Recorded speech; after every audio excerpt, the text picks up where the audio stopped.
Bonjour à toutes et à tous, on est ravis de vous retrouver cette année encore, la 10e année du salon de l'alternance, le salon alternatif à Brive. 10 ans déjà que ce salon rayonne, sur l'ensemble de la Corrèze pour valoriser l'alternance, pour valoriser, heu, le la reconversion et également, on en parlera aujourd'hui, la reprise d'entreprise.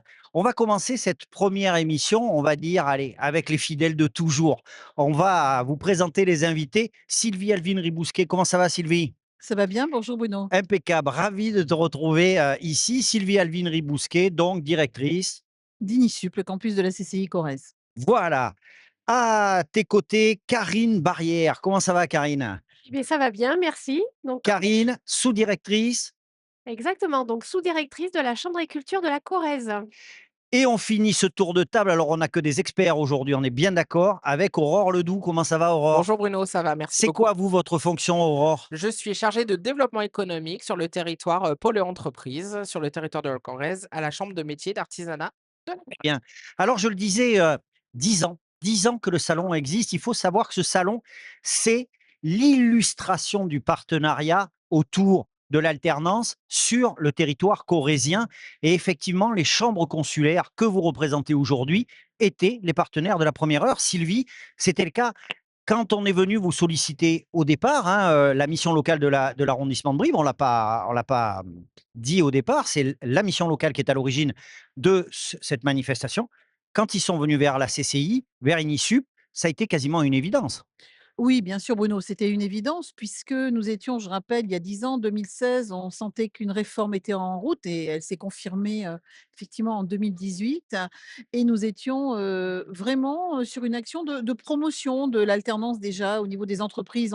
On portait la bonne parole, hein. Notre slogan, c'était l'alternance pour l'emploi, et nous, on sentait bien qu'à ce moment-là, il y avait un vrai, besoin, ça montait un petit peu en demande de la part du territoire et de l'économie pour faire du recrutement par alternance une vraie solution recrutement pour notre territoire. Donc, en effet, on a été un des partenaires de la première heure parce que ce projet et cette initiative s'inscrivait complètement dans les attendus, du territoire, d'où notre présence. Karine Barrière, la chambre d'agriculture de la Corrèze, à l'époque déjà, l'alternance faisait partie de je dirais de la culture, des métiers de l'agriculture? Ou est-ce que on en était, aux prémices et qu'il fallait donner, un 1er souffle, un premier accompagnement? Alors on a été effectivement sollicité dès le départ et donc même si on était déjà «présent» entre guillemets sur, ce champ d'action, on y a vu une vraie opportunité justement pour faire connaître le métier d'agriculteur. J'ai envie de dire même les métiers que représente l'agriculture parce que l'agriculture, c'est une variété de métiers, et entre guillemets, ce salon est une opportunité pour recruter des compétences.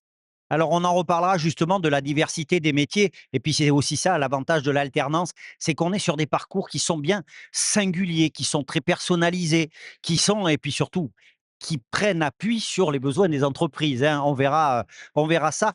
Aurore Ledoux, chargée de développement, économique à la Chambre de métiers et de l'artisanat de la Corrèze.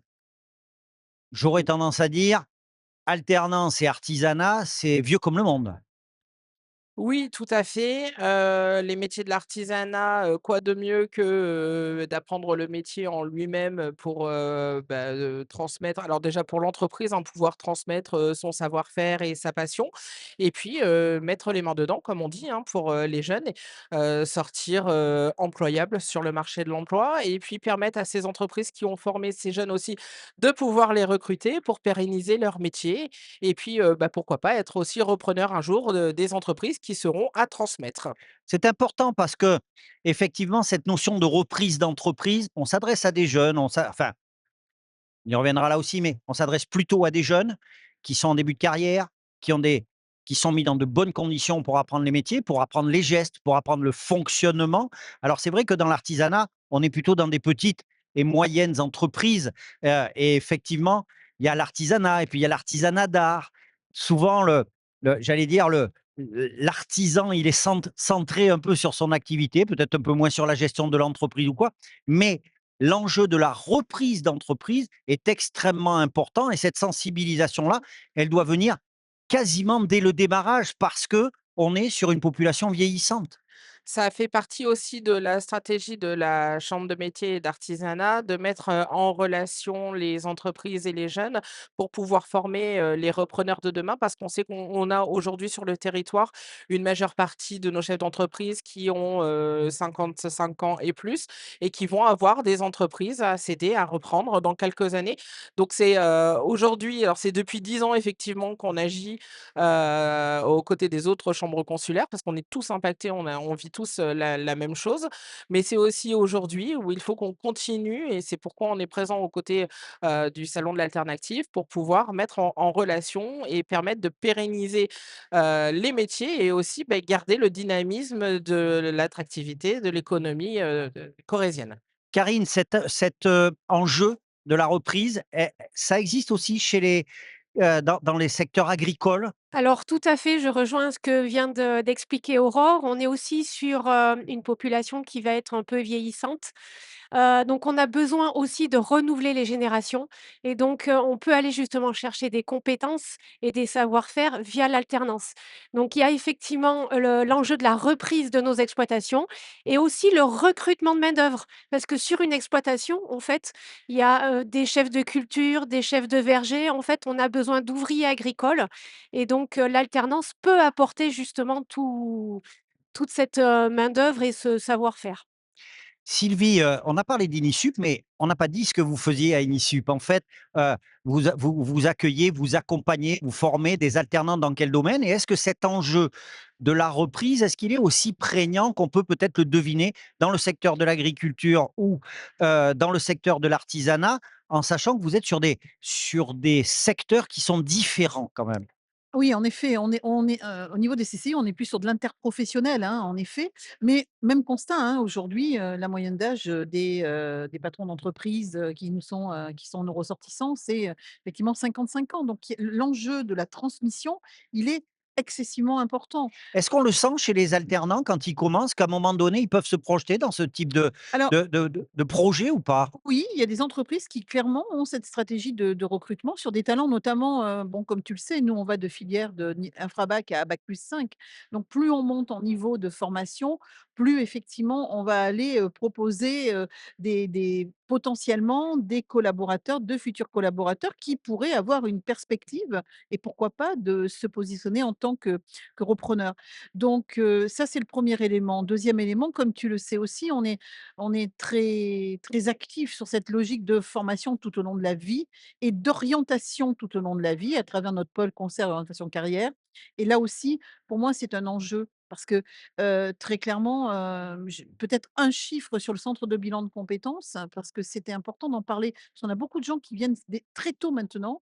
Il y a 10 ans, c'était entre 45 et 55 ans la moyenne des personnes. Aujourd'hui, dès 30 ans, on a des jeunes qui viennent et déjà se posent des questions en bilan de compétences et donc qui potentiellement peuvent repartir sur des formations derrière en alternance et ça pose question sur l'orientation initiale, mais j'ai envie de dire, on ne refait pas des Ou politiques. ou sur la façon d'appréhender sa carrière professionnelle. Tout à fait, On on peut avoir la sensation aujourd'hui effectivement, alors certains vont dire depuis la Covid ou pas, mais qu'en tout cas, il y a une vision de son futur professionnel qui n'est pas le même. Moi, je sais que mais maintenant je suis extrêmement vieux, je cherchais un CDI. Aujourd'hui, on n'est plus vraiment dans cette tout logique-là. à fait, tout à fait. Ça D'où c'est la capacité, le besoin d'avoir une capacité, d'avoir des outils de formation agiles et qui sachent, répondre aux besoins. On a vu à peu près quels étaient, les enjeux il y a une dizaine d'années. Ça a évolué. Vous avez évolué. Vous avez su, vous allez nous en dire un mot, mais mobiliser tous les acteurs du territoire parce que l'alternance, même si vous êtes chacune dans votre secteur, c'est aussi une question de réseau, une question de collaboration, de coopération. Vous avez su évoluer, vous avez su aussi structurer vos services pour maintenir les employeurs ou les maîtres d'alternance, hein, je ne sais plus comment on dit, les tuteurs, en activité. Et puis, il y a eu effectivement ce passe-métier. Je voudrais qu'on en dise un mot parce que c'est quelque chose que je connaissais pas avant. Alors, ça existait peut-être, mais en tout cas, ça a ouvert des portes. Expliquez-moi un peu comment Aurore, tiens, par exemple. Le passe-métier, c'est un dispositif qui a été mis, en place par nos 3 chambres, consulaires. Alors on parlait de parcours tout à l'heure, donc ça peut être des choix de vie, mais c'est parfois aussi un problème d'orientation et dès le très jeune âge, à partir de la quatrième, le dispositif est accessible aux jeunes dès lors qu'ils sont scolarisés et permettent en dehors des périodes, scolaires, en fait, de pouvoir, découvrir un ou plusieurs, métiers. Donc ça leur ouvre, les champs du possible, ça leur permet de découvrir diverses activités qu'ils ne connaissaient pas, des métiers eux-mêmes qu'ils ne connaissaient pas et peut-être avoir envie du coup de s'orienter dans la voie de l'alternance et apprendre, un ou plusieurs de ces métiers.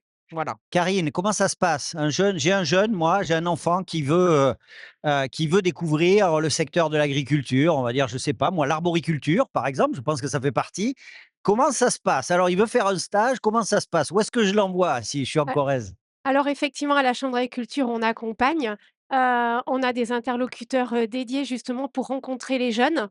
Donc là, s'il a fait le choix de l'agriculture, alors on va dire qu'il a fait, une grosse partie du travail, mais on est là aussi pour les aider à identifier les filières qui peuvent l'intéresser et quand la filière est intéressée ou si elle est même connue d'avance, effectivement, notre rôle, c'est de mettre en relation ce jeune avec, des accueillants, donc des professionnels qui sont en capacité justement, de faire découvrir le métier, de partager ses connaissances, de donner envie justement aux jeunes, d'aller plus loin et donc Sylvie, c'est c'est plus pas pour faire, ombrage aux autres structures. Inisup, la CCI, c'est vraiment un point de repère, hein, de la vie, économique en termes de notoriété, sur le territoire. Est-ce que cette histoire de passe-métier, ça a amené d'autres gens? Est-ce que, par exemple, on peut imaginer que les parents ont trouvé une facilité supplémentaire pour accompagner leur enfant quand, l'envie est là? Ou non, ça rentre dans une gamme de services que vous avez, que vous aviez et que vous continuez d'exploiter comme vous exploitez le reste? Alors, en effet, je pense qu'au début, c'était plutôt une on nous a demandé d'être les consulaires, les opérateurs du passe-métier. Après, je crois qu'on a su l'exploiter encore une fois, d'une manière efficace. Quand on entend parler de nos collègues des organisations patronales, ils nous disent: «Pour bien comprendre un métier, il faut le faire découvrir le plus tôt possible». Voilà et en tout cas, en faire découvrir le les faire découvrir le plus tôt possible. Donc le passe-métier, il a ça d'intéressant. C'est qu'effectivement, il permet d'une manière, hors cadre des stages obligatoires aussi, voilà, donc ça veut dire que Bien c'est sûr, choisi bien sûr. de découvrir des métiers, un métier, plusieurs métiers. Les entreprises sont assez, réceptives à ça parce que souvent, voilà, c'est hors cadre un petit peu des stages habituels et puis, nous, en ce qui nous concerne, ça s'inscrit dans notre politique, d'orientation. C'est-à-dire qu'on n'est pas moi, j'ai pas des conseillers dédiés, pour mais on a un pôle orientation donc, on fait l'acte administratif parce qu'on a de notre côté, ils arrivent souvent avec leur choix d'entreprise et après on conseille souvent, c'est l'employeur qui veut avoir plus d'informations et qui veut avoir la certitude que ce véhicule juridique et ils Mmh. sont couverts sur pas mal de choses. Je voudrais qu'on revienne, sur la place des entreprises. Heu on le voit bien, le contexte économique évolue. Il y a eu des aides, il y a eu moins d'aides, on en reparlera, ça tout à fait à la fin. Concrètement, en Corrèze, dans vos secteurs respectifs, quelle est la posture des employeurs vis-à-vis de l'alternance? Est-ce que c'est vraiment quelque chose de précieux? Est-ce qu'il reste beaucoup de gens à, mobiliser? Est-ce que, il y a des secteurs où ça prend plus que d'autres? Aurore, par exemple, dans l'artisanat, est-ce qu'on est sur quelque chose d'assez constant ou est-ce qu'on sent un mouvement? On peut considérer qu'il y a des métiers pour lesquels il y a toujours de la demande. Je pense à la coiffure notamment. La coiffure, vous Heu, dites ça pour moi, Aurore, hein? D'accord, Pardon merci. Bruno. Non, parce qu'on on constate qu'il y a beaucoup de, voilà, de demandes de la part des jeunes, par exemple. Mais en vrai, c'est un travail qu'il faut qu'on fasse sur du long terme. Régulièrement, il faut qu'on sensibilise aussi les entreprises que, s'ils veulent, des ouvriers demain et ben, il faut former aujourd'hui, en fait. Ouais. Et des fois, c'est ce qui peut, freiner, c'est de se dire: «Je veux quelqu'un qui est formé» et ben, pourquoi pas simplement prendre un jeune dans un parcours de formation en alternance et le former pour pouvoir le Mmh. maintenir dans l'entreprise et garantir aussi, la sécurité du parcours et encore une fois, sur du plus long terme, pourquoi pas, la sécurité de l'entreprise. Voilà. Karine, est-ce que c'est l'idée que je m'en fais, mais j'ai peut-être, pas raison, hein, c'est pour ça que vous êtes là. Est-ce que dans les métiers de l'agriculture, qui sont vastes, on le redit, mais et variés, est-ce que les alternants sont des enfants, des petits-enfants d'agriculteurs, comme on a pu le voir, par exemple, sur les métiers du bâtiment, des choses comme ça? Ou est-ce que vous arrivez quand même, vous, quand je dis vous, c'est vous, vos services et les chefs d'entreprise, à accrocher, en quelque part, l'intérêt de jeunes qui ne sont pas du tout du métier? Alors effectivement, on va rencontrer des gens déjà issus du métier, donc l'intérêt justement pour ces profils-là, c'est de leur faire découvrir d'autres professionnels et d'autres filières. Mais on accueille aussi, nous, ce qu'on appelle, des porteurs de projets, des néo-ruraux, des gens en fait, qui sont en reconversion. Donc c'est tout l'intérêt du dispositif. Donc de faire connaître justement ces métiers, de l'agriculture et de les accueillir sur des filières variées, j'insiste. Sylvie, est-ce que je me trompe si je dis, comme un vieux d'ailleurs, que l'alternance a connu un développement énorme avec le post-bac? Sans que ce soit du tout péjoratif pour les filières CAP, BEP. Mais il y a eu un avant et un après quand même. Oui, bien sûr, il y a eu un avant et un après, mais encore une fois, je crois que avant, après, surtout une offre qui correspond aux besoins des entreprises et du territoire. Si l'alternance est développée sur des filières à bac+3, bac+5, c'est parce qu'aujourd'hui, ça correspond probablement à des niveaux de formation, à des métiers qui sont attendus. Et vraiment le risque aujourd'hui, et ça me permet de faire un petit focus peut-être sur les politiques publiques, et on essaie d'opposer aujourd'hui par les politiques publiques qui sont menées avec maintien des aides pour les infrabacs jusqu'au bac+2, suppression des aides quasiment, pour, l'enseignement supérieur de type bac+3, bac+5. Non, c'est pas ça l'économie, c'est pas ça la vie d'une entreprise. Aujourd'hui, on a besoin de gens qui sont formés au métier de l'artisanat, au métier de l'agriculture, aux autres métiers. On a besoin d'ingénieurs, on a besoin de cadres intermédiaires, on a besoin de techniciens. Donc ça, c'est un écosystème qu'il faut remettre, en marche avant, et la seule marche avant possible, c'est l'économie, c'est que ce soit vraiment adossé à l'économie. Donc aujourd'hui, je trouve que, bah, les politiques publiques seraient bien inspirées de regarder un petit peu ce qui se passe, de ne plus être dans une course, avec l'Allemagne par exemple où, quand on nous a sorti, c'est 1 million d'apprentis qui vont être dans notre pays. Mais ça veut dire quoi ça? Est-ce qu'on a 1 million d'apprentis parce que c'était utile ou parce qu'on voulait concurrencer Mmh. un pays qui, je rappelle, est dans le top 5 alors que nous n'y sommes plus?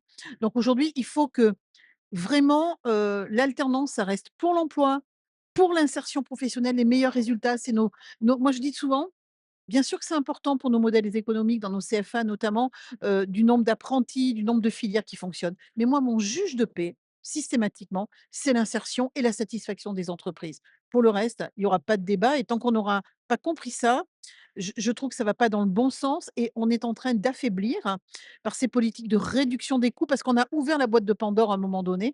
On affaiblit probablement la crédibilité de cet outil, ce fabuleux outil qu'est l'alternance au service du recrutement, de l'économie, quels que soient nos secteurs d'activité. Voilà, le message est lancé, hein, à ceux qui nous gouvernent, hein. Après aussi, mais on l'a entendu, les organisations patronales et cetera doivent relayer ce message. Karine et Aurore, là aussi, c'est sans opposition du tout avec Sylvie, mais par exemple, par rapport à l'agriculture, heu, on a l'impression, toujours dans le déroulé de vie, dans le déroulé de carrière, que ces métiers, s'ils ont un atout, ce sont des métiers de sens. Alors peut-être que c'est plus valable sur la reconversion, peut-être que sur l'alternance, mais en tout cas, j'imagine que c'est un point d'accroche. C'est-à-dire le sens de la ret de du travail sur son territoire, le sens de vous planter quelque chose et de voir que ça pousse, tout ça, j'imagine que c'est quelque chose que vous utilisez? Alors, oui, il y a du «sens» entre guillemets dans tout ce qui est proposé, dans tout ce qui est partagé. Donc il y a effectivement l'acte de production, en lui-même, mais on va aussi sur la transformation, la commercialisation. En fait, il y a une «reconnaissance» entre guillemets du savoir-faire. L'alternance, elle va faire monter en compétences, c'est un partage des savoirs et c'est une valorisation, moi j'ai envie de dire aussi de nos produits de qualité, de notre territoire. Aurore, pareil, là aussi, si on parle artisanat, tout le monde sait à peu près dire, de quel métier on parle.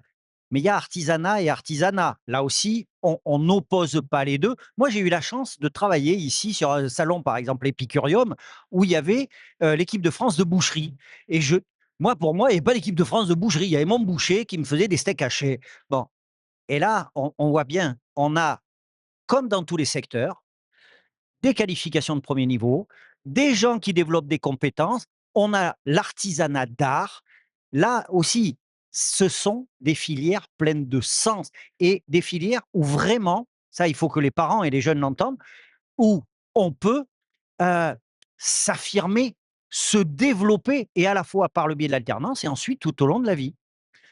Oui, effectivement, parce que dans l'artisanat, on parle aussi, de passion. On n'exerce pas toujours parce qu'il y a un besoin, mais on exerce aussi par passion et c'est souvent là où on va faire le lien avec l'artisanat d'art, mais pas que. Un prothésiste dentaire fabrique, c'est aussi un artisan et c'est vrai qu'on n'assimile pas tous les métiers forcément au métier de l'artisanat et pourtant on les utilise dans notre quotidien, mais comme d'autres métiers administratifs, comme l'agriculture quand on va au supermarché acheter des carottes, en fait, on est tous en lien dans nos métiers, que ce soit, des métiers, de ressources, des métiers, du primaire, du tertiaire, du secondaire, quel que soit. En tout cas, on s'unit pour travailler dans le même sens, pour faire en sorte qu'on pérennise les métiers, quels que soient-ils, sur notre territoire, continuer à le dynamiser et à développer une économie parce qu'on est un peu chauvin, hein, on est aussi fiers de notre Corrèze quand même.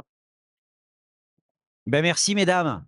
Merci, Merci Bruno. merci Sylvie, Merci, merci merci Karine, Bruno. merci Aurore. J'espère que vous l'aurez compris, il y a de l'avenir dans l'alternance. Alors, pourquoi aussi il y a de l'avenir? Ben parce que ces 3 personnes qu'on a eu la chance de recevoir, elles travaillent avec plein de collaborateurs, des collaboratrices, elles travaillent en réseau, elles n'arrêtent jamais, elles sont passionnées et puis, beh, c'est aussi l'occasion de rendre hommage à la mission locale de l'agglomération de Brive qui est là au milieu de tout ça et qui tous les jours aussi reçoit des jeunes avec des parcours plus ou moins évidents. Mais ce qui fait la force du territoire, c'est la capacité de travailler ensemble. On l'a bien compris, la capacité de travailler ensemble pour le bien de ces jeunes et surtout, c'est pas Sylvie qui me contredira, pour le bien de l'économie. Et quand l'économie y gagne, tout le monde y gagne. Merci beaucoup et on se retrouve très très vite.